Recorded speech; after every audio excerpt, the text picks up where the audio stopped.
انسان کبر تکبر مکوال لوی د پاک لاله رضا کلا تباد خورو ونستعينه ونستغفره ونؤمن به ونتوكل عليه ونعوذ بالله من شرور أنفسنا ومن سيئات أعمالنا من يهده الله فلا مضل له ومن يضلله فلا هادي له ونشهد أن لا إله إلا الله وحده لا شريك له ونشهد أن سيدنا ومولانا محمدا عبده ورسوله أرسله الله إلى كافة للناس بشيرا ونذيرا وداعيا إليه بإذنه وسراجا منيرا أما بعد فأعوذ بالله من الشيطان الرجيم بسم الله الرحمن الرحيم قل إني أمرت أن أعبد الله مخلصا له الدين قال رسول الله صلى الله عليه وسلم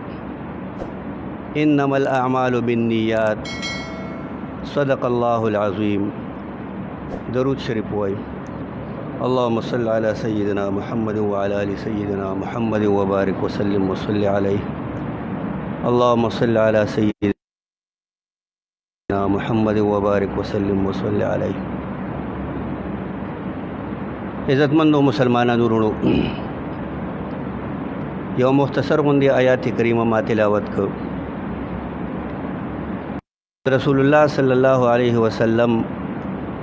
یو مختصر حدیث ما تلاوت کو اللہ رب العزت فرمائی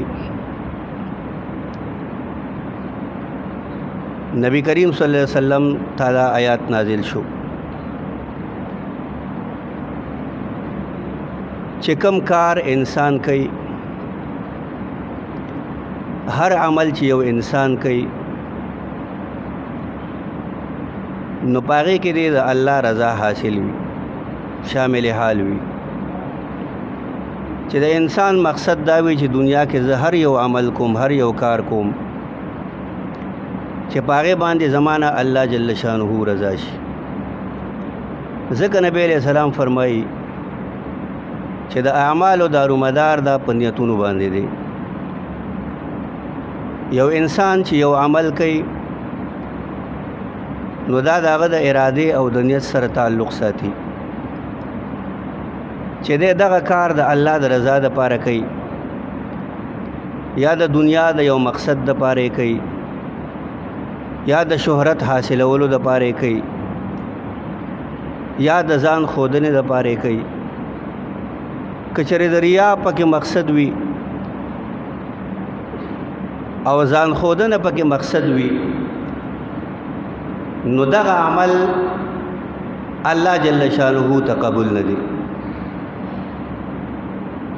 او کچره د الله رضا پکې شامل حال وي چې الله جل شانه را ناراضه شي نو دغه عمل الله جل شانه تقابل قبول دی د دې وجه نه فرمایي چې ډېر روزنیون کې داسې دي چې هغوی روزه ونیسي خو بغیر د لوږې او د تندې نه دته هېڅ حاصل نشي او ډېر داسې خلک دي چې هغه شپې روڼ کوي عبادتونه کوي تهجد کوي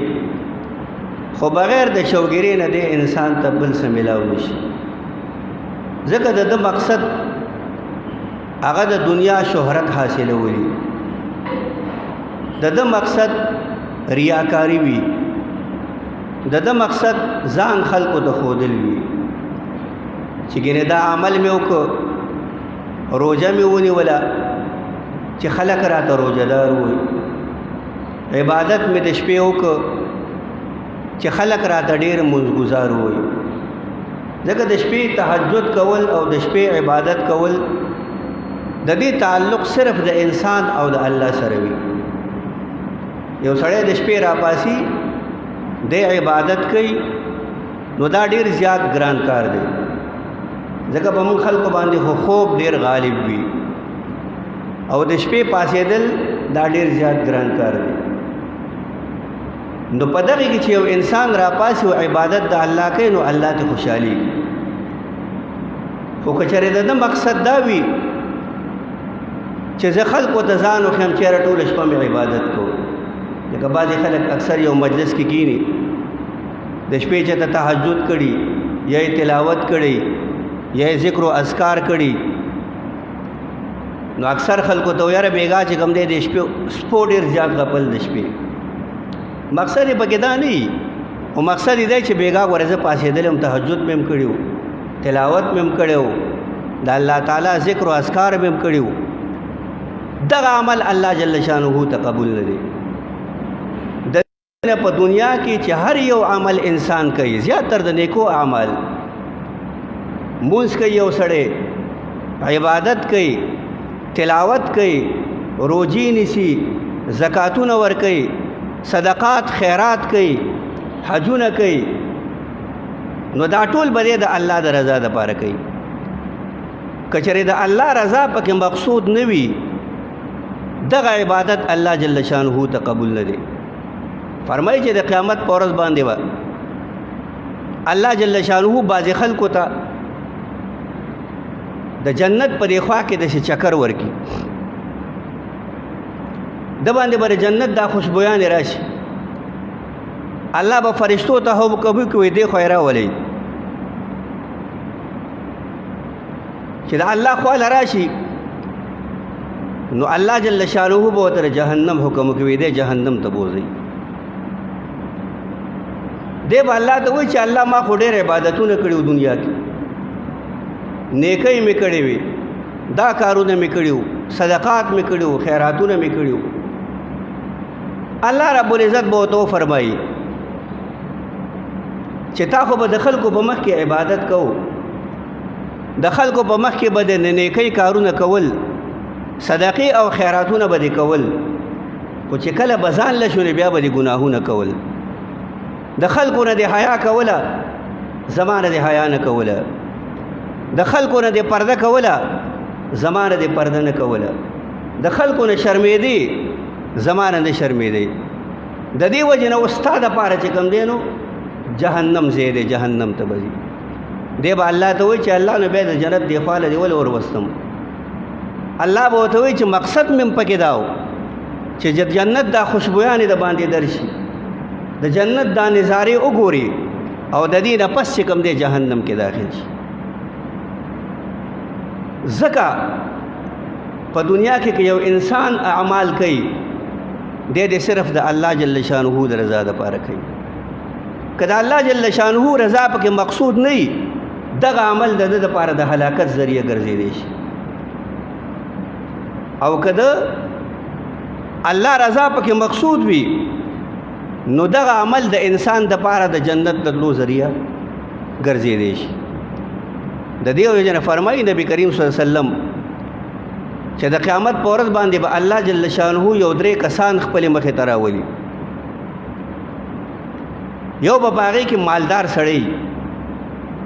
دنیا کې به وله الله مال و دولت ورکړی جیداد به وله ورکړی ډېر دولت به ورسره وي دی به الله راوغواړي او الله به دې تپوس وکړي چې دنیا کې مې دله مال و دولت درکړی او جیداد مې دله درکړی و په څه کې دې خرچ کړی و څه دې پې کړي وو دی به الله ته وایي چې الله جوماتونه مې جوړ کړي وو مدرسې مې جوړې کړې وې لارې مې جوړې کړې وې د اوبو انتظام مې د خلکو دپاره کړی و اسپتالونه مې جوړ کړي وو خیراتونه او صدقې مې کړې وې الله رب العزت به ورته وفرمایي ته په دې خپله خبرې کې دروغجن یې ستا مقصد په دنیا کې شهرت حاصلول و چې ما ته خلک ښه سړی ووایي نیک سړی راته ووایي سخي راته ووایي او دغه مقصد ستا ته په دنیا کې حاصل شوی و خلکو راته ښه سړی وي وایي دا ډېر ښه سړی دی جوماتونه جوړوي دا ډېر ښه سړی دی اسپتالونه جوړوي دا ډېر سخي سړی دی خیراتونه او صدقې کوي خو ستا په دې عمل کې د الله رضا مقصود نه و د دې وجې نه که په دنیا کې یو مالدار سړی جوماتونه جوړي حالانکه جومات جوړول څومره لوی اجر او ثواب لري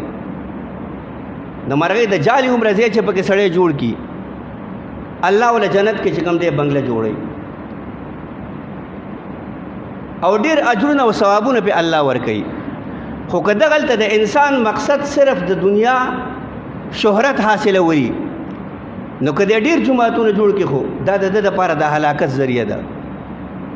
جنت ته په دې نشي داخلي دي نو الله به فرشتو ته حکم وکي وې دې جهنم کې داخل الله به جهنم کې داخل بیا به الله جل شانه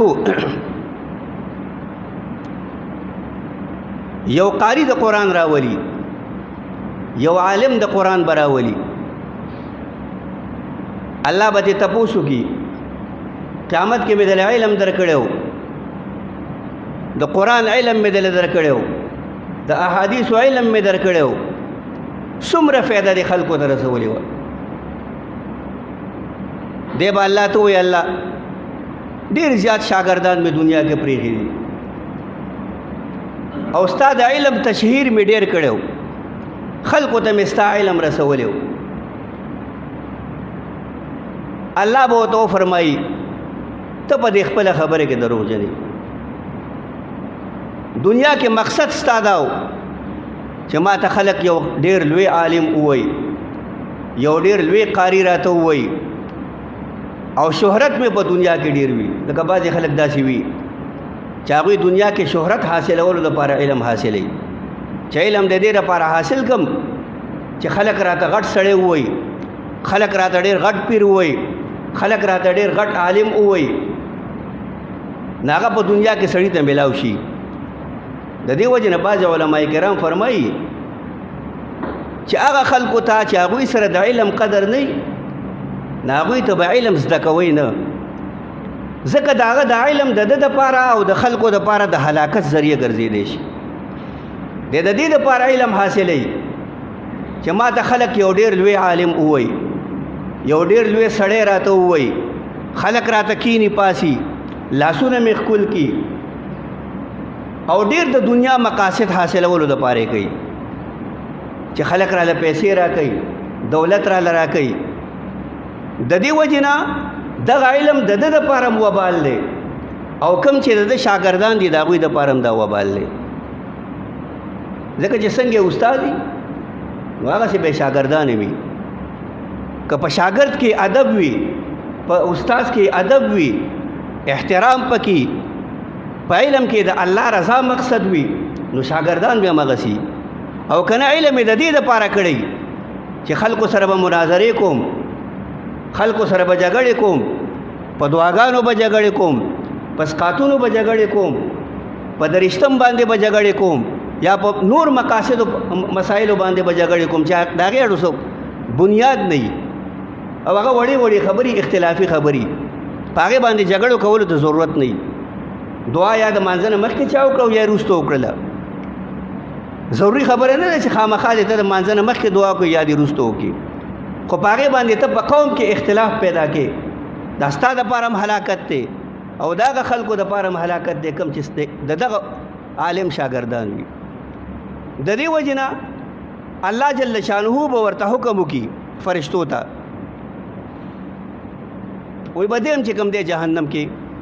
داخل کړي نو په دنیا کې که انسان هر یو عمل کوي هغه د عبادت عمل دی نو هغه د الله جل شانه د رضا دپاره کوي ګینه ټوله شپه به د الله عبادت کې او مقصد به دې دا وي چې خلک راته لوی سړی ووایي خلک راته منځګزار ووایي او د الله رضا پکې مقصد نه وي یقینا چې ستا د عبادت الله جل شانه نه قبلوي بني اسرائیلو کې یو ځل قاتو یو بزرګ په لار باندې روانو د شګو یو ډیری ولید نو د ده په دې زړه کې دا راله چې یاره دا د شګو دا ډیری دا زما سره وې او دومره مال او دولت را سره وې دومره غلې را سره وې او دا مې په دې خلکو باندې تقسیم کړی وې نو د وخت پیغمبر ته الله وحی راولېږله وی چې د ده په عملنامه کې ما د دغې اجر او ثواب واچو د هغې وجه دا ده چې د ده نیت خالص د الله رضا حاصلولو. دا مقصد یې نه و چې ما ته دې خلک ښه سړی ووایي، مالدار سړی دې راته ووایي، سخي دې راته ووایي، بلکې مقصد یې صرف د الله جل شانه رضا حاصلولو او د غریبانانو د محتاجو خلکو امداد کولو. د دې وجې نه الله جل شانه د هغې اجر او ثواب هغه د هغه په عملنامه کې ولیک. که چېرې د انسان نیت دا وي په هر عمل کې چې ما نه د الله رضا شي، د خلکو خدمت دې وکړم، جنت دې حاصل کړم، اخلاص دې را پکې وي، نو دې د نیک اعمال صرف د الله جل شانه د رضا دپاره کوي. ورنه دغه انسان هلاک دی او برباد دی چې دې اعمال هم کوي، ځان هم په منځونو مړ کړي، ځان هم په صدقو خیراتونو باندې مړ کړي او د هغې باوجود هم دې انسان ته څه میلاو نه شي. نو دا د انسان دپاره ډېره د خفګان خبره ده او د هلاکت خبره د انسان دپاره ده. احیاء العلوم کې امام غزالی رحمت الله علیه یو واقعه لیکلې، وی بني اسرائیلو کې یو سړی بزرګو، وی چا ورته وویل چېرې د فلانکي ځای کې یو ونه ده او خلک د هغې عبادت کوي. دی په خر باندې سور شو او تبر یې په اوږه باندې کېښود او روان شو، ویې ځم دا ونه وام، ځکه دا خلک په شرک کې مبتلا دی، د الله عبادت نه کوي او د ونې عبادت کوي. لار کې وله شیطان د انسان په شکل کې ورغی. نو د شیطان ورته وی څه کې؟ وی یاره زما د فلانکي کلي کې یو ونه ده او خلک یې عبادت کوي، زم چې دا ونه ووام او دا خلک د شرک نه منې کړم، د الله عبادت نه کوي او د ونو عبادت کوي او د بوتانو عبادت کوي. شیطان ورته وی په ارام کښېنه، ستا ته دې سره سویمه ده، بس زه په جومات کې کښېنه، خپل ذکر و اذکار کوه او ونه ده بس خلک یې عبادت کوي. ده ورته ویل زم خامخا ځم او دا ونه به وام. بهرحال شیطان ورسره په جګړه شوی دی، چې کله په جګړه شوی نو شیطان یې راغورځولی دی، دی ورته په سینه باندې ناست دی. نو دا شیطان ورته د لاندې نه وایي چې مړه خپل زبرګي کوه، خپل عبادت کوه او زه کور کې کښېنه او سار چې را پاسې نو ستا د بالښت لاندې به یو 4 دینار پراته وي، پیسې به درله در کوم او ستا د خلکو د شرک او د عبادت او د ونې سره څه کار دی؟ دم په دې زړه کې وایي چې یاره دا خبره خو صحیح ده، بس خلک پوه شه او کار یې پوه شه. نو دا ځای نه واپس راغلی کور ته. سار چې را پاسېد بالښت چې یې چوت که نو 4 دیناره دی سر ته پراته وو. یو 3 شپې چې سار پاسي نو 4 دیناره دی سر ته پراته وي. 4م سار باندې نه دینار شته او نه دراهم شته، پیسې میسې نشته. دی بیا په خر باندې سور شو او تبر یې په اوږه باندې کېښود. وی یاره نن خو به دا ونه خامخا وه. لار کې وله بیا شیطان مخې له ورغی، وی څه کې؟ یاره وی ځم دغلته ونه ده او خلک یې عبادت کوي او بس هغه ونه وام چې د خلکو دا شرک ختم شي او دا عبادت د ونې دا ختم شي. هغه ورته وی نه مړه واپس ځه کور ته او ستا د خلکو د عبادت او د شرک او د ونې سره څه کار دی؟ بیا د شیطان سره په جګړه شو. شیطان ولګېد او دا بزرګ یې راوغورځو په سینې د پاسه کېناست او تور یې راوویستله، وی کور ته واپس ځې که نه سر دنه کټ کړم. نو شیطان ورته وی چې مخکې ستا کومه اراده وه هغه صرف د الله د رضا دپاره وه، هغې کې که دا ټوله دنیا راغونډه شوې وې خو ته یې منې کولی نه شوې. اوس ستا مقصد چې کوم دی دینار او دراهم دي او د دنیا لالچ، دا ستا مقصد دی، د دې وجې نه ته دا ونه وسوهلی نه شي. نا بزرګ سره ښکته کو واپس چې کوم دی کور ته راغی. نو که په دنیا کې د یو انسان مقصد په هر عمل کې د الله جل شانه رضا حاصلول وي، یقینا چې دغه عمل د ده دپاره ډېر لوی دروند دی، لوی مرتبې والا دی، لوی شان والا دی او دغه د دې انسان دپاره د جنت ضامن دی، جنت کې به داخلوي. او که نه دغه عمل د ریایي د ځان ښودنې او د تکبر او د غرور وي نو دغه عمل د دپاره د جهنم ضامن دی جهنم کې به داخلي د دې وجه نه په دنیا کې چې هر عمل من کوو چې هغه د الله جل شانه د رضا دپاره کوو مونځ کوو چې د الله د رضا دپاره یې کوو بعضې وخت کې فرمایي که نه ابواللیث سمرقندي رحمت الله علیه چې یو سړی په مانځه باندې ولاړي ځان له جومات کې ولاړ دی دې دوران کې درې څلور کسان جومات ته راننوځي دا شیطان دی له راشي ورته وایي دا مونځ دې مزېدار کا اوږه دې کا خشوع خضوع پکې پیدا کا سړي را روان دي چې هغوی ووایي چې دا ډېر زیات عبادت ګزار دی ډېر زیات ښه سړی دی او ډېر زیات چې کوم دی نو مونځونه کوي دغه وخت کې شیطان انسان پرېږدي نه په تکبر او په غرور کې واچوي هغه تواضع او انکساري او عاجزي چې دی کوي نو هغه هم د دې مقصد دپاره وکړي چې خلک راته ښه سړی ووایي نو هغه مونځ له تباه او برباد کړي د دې وجې نه په دنیا کې هر عمل کول هغه صرف د الله جل شانه د رضا د حاصلولو دپاره کول دغه کې د انسان د دنیا او د آخرت کامیابی ده واخر دعوانا ان الحمد لله رب العالمين ربنا لا تؤاخذنا ان نسينا واخطانا ربنا ولا تحمل علينا إصرا كما حملته على الذين من قبلنا ربنا ولا تحملنا ما لا طاقة لنا به واعف عنا واغفر لنا وارحمنا أنت مولانا فانصرنا على القوم الكافرين وصلى الله تعالى على خير خلقه محمد وعلى آله وأصحابه أجمعين برحمتك يا أرحم